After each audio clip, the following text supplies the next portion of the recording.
Halo semuanya, selamat datang kembali di channel Sigma Engineering. Pada kesempatan kali ini, saya akan membahas kembali software design salah satu produk buatan Autodesk, yaitu Autodesk Inventor. Seperti yang telah saya jelaskan sebelumnya, Autodesk Inventor ini memiliki kesamaan dengan AutoCAD yang kemarin sudah kita bahas dalam hal proses instalasinya. Jadi kita skip aja proses instalasinya dan kita langsung ulas secara singkat awalan dari Autodesk Inventor tersebut. Yang akan kita bahas kali ini adalah pengenalan singkat tentang Autodesk Inventor, kemudian perbedaannya dengan AutoCAD, fitur-fitur yang dapat kita gunakan, dan mengulas sedikit beberapa keunggulan yang dimiliki oleh software Autodesk Inventor. Kita langsung saja buka softwarenya, tinggal kita klik. Di sini saya menggunakan software Autodesk Inventor Professional 2018. Sebetulnya di setiap versi dari softwarenya memiliki fitur-fitur yang kurang lebih mirip.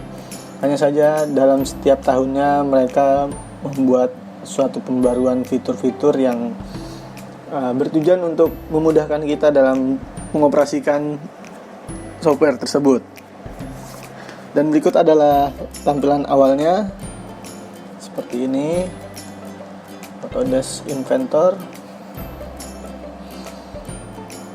Kita tunggu dulu. Nah, berikut adalah beranda dari software Autodesk Inventor tersebut. Mungkin tidak beda jauh dengan software-software yang lainnya seperti AutoCAD kemarin ya. Hanya saja mereka menyiapkan fitur-fitur yang lebih unggul, saya bilang, dari Autodesk AutoCAD. Dan penjelasan kita dan pembahasan kita kali ini sebetulnya saya tekankan lebih ke perbedaan sistem kerja atau cara kerja, prinsip dasar antara software desain AutoCAD dengan software desain Autodesk Inventor. Oke, langsung saja kita bahas.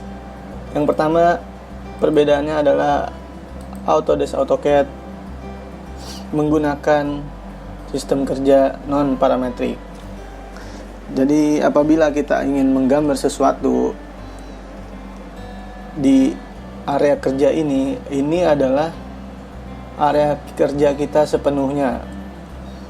Entah itu kita ingin membuat gambar kerja 2 dimensi, membuat etiket kop gambar kerja, dan lain sebagainya. Kita contohkan satu, apabila kita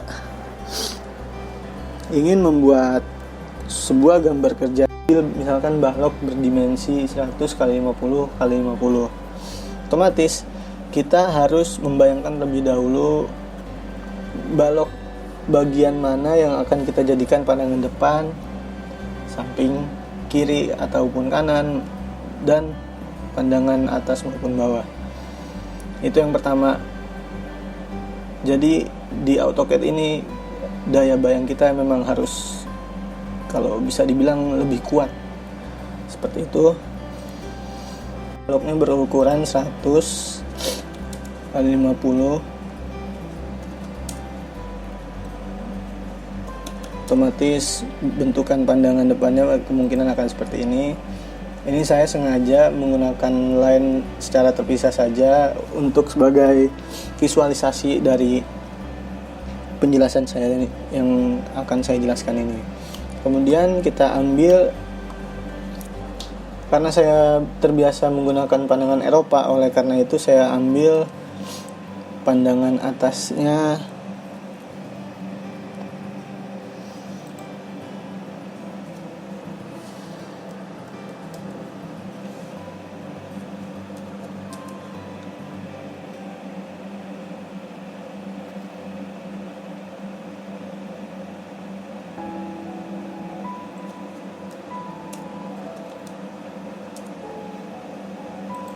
kemudian pandangan samping kirinya.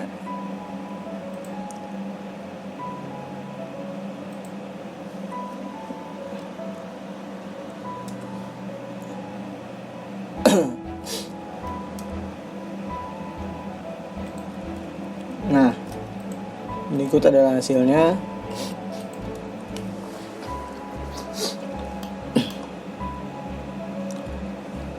Kemudian kita ilustrasikan gambar kerja ini sudah kita buat dan ingin kita masukkan ke dalam gambar kerja atau etiket. Kita buatkan rectangular.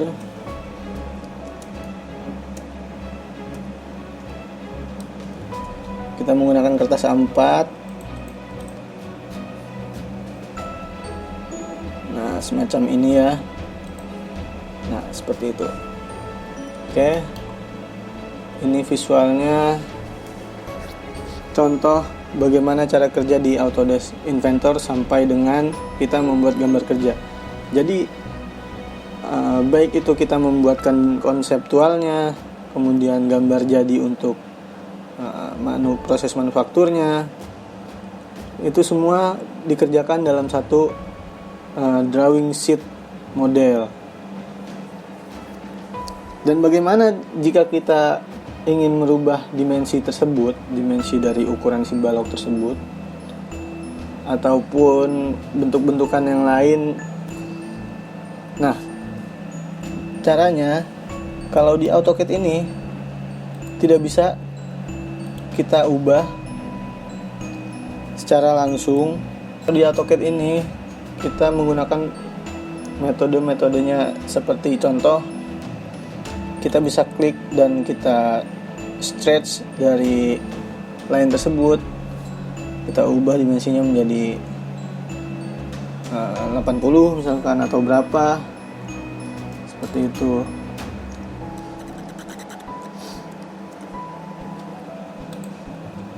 Ataupun bisa kita lakukan proses trim dari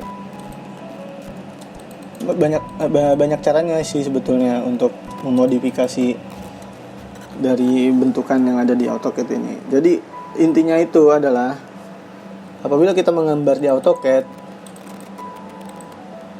semua yang kita gambar ini, gambar yang ada tidak terotomatisasi dimensinya dengan software AutoCAD itu sendiri. Jadi apabila kita ingin mengganti garis-garis ataupun dimensi-dimensi yang lain, itu harus kita lakukan secara manual. Meskipun pada kenyataannya apabila kita stretch tadi, dia akan menunjukkan angkanya apabila kita ingin mengubah dimensinya seperti itu. Namun menurut saya ini bisa dibilang masih konvensional. Mengapa? Karena AutoCAD ini menerapkan sistem kerja secara non-parametrik. Dan apa bedanya sistem kerja non-parametrik ini dengan sebutan salah satunya lagi, yaitu 3D based parametric?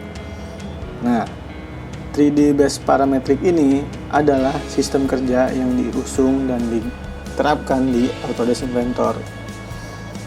Kita langsung ke Autodesk Inventornya.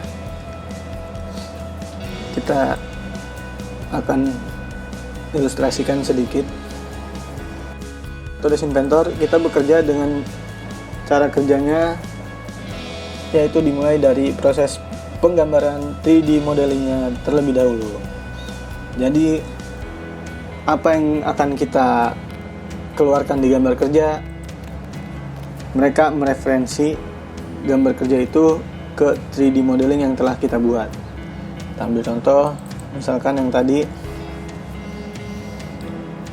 balok berukuran 100x50.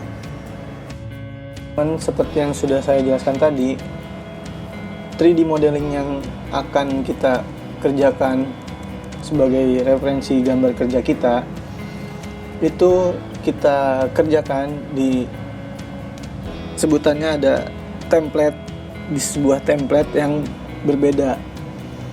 Apabila kita ingin mengerjakan 3D modelingnya, kita masuk ke template yang namanya part. Di sini bisa dibilang part, atau kita bisa klik di sini IPT. Jadi extensionnya itu nanti .ipt di belakangnya.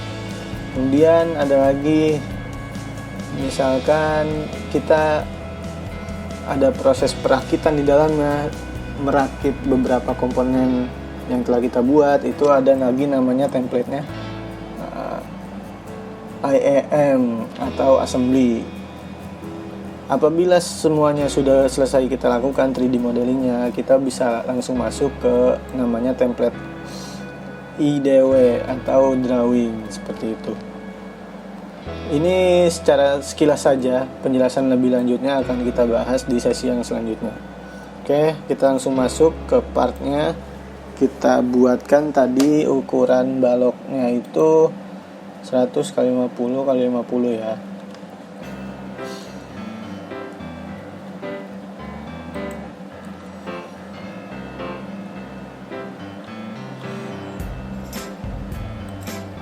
Nah, sebetulnya kaidah-kaidah penggambarannya tidak beda jauh juga dengan software desain pada umumnya seperti AutoCAD juga, hanya saja perbedaannya terletak pada yang akan kita tunjukkan di sini. Di sini terlihat apabila kita membuat suatu rectangular profil, di sini langsung muncul ukuran dimensinya yang telah kita masukkan. Apa sih fungsi dari dimensi visibility ini? Yaitu seperti yang saya sudah jelaskan tadi, untuk memudahkan kita apabila ada kesalahan yang harus kita betulkan, kita tinggal klik di sini dimensinya. Misalkan kita ubah tadi menjadi 80 mili, dan garis dari rectangular tersebut akan berubah sesuai dengan dimensi yang kita masukkan, seperti itu. Jadi cara kerja parametrik adalah seperti itu. Semua sudah terotomatisasi, otomatis kita tidak perlu mengedit atau memodify suatu bentukan yang telah kita buat secara manual seperti di AutoCAD tadi.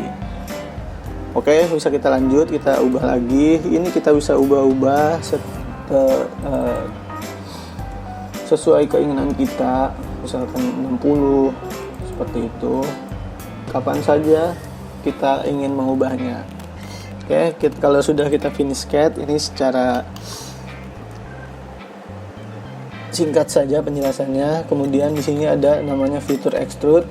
Fitur extrude ini yang membuat bentukan dua dimensi tadi yang fitur extrude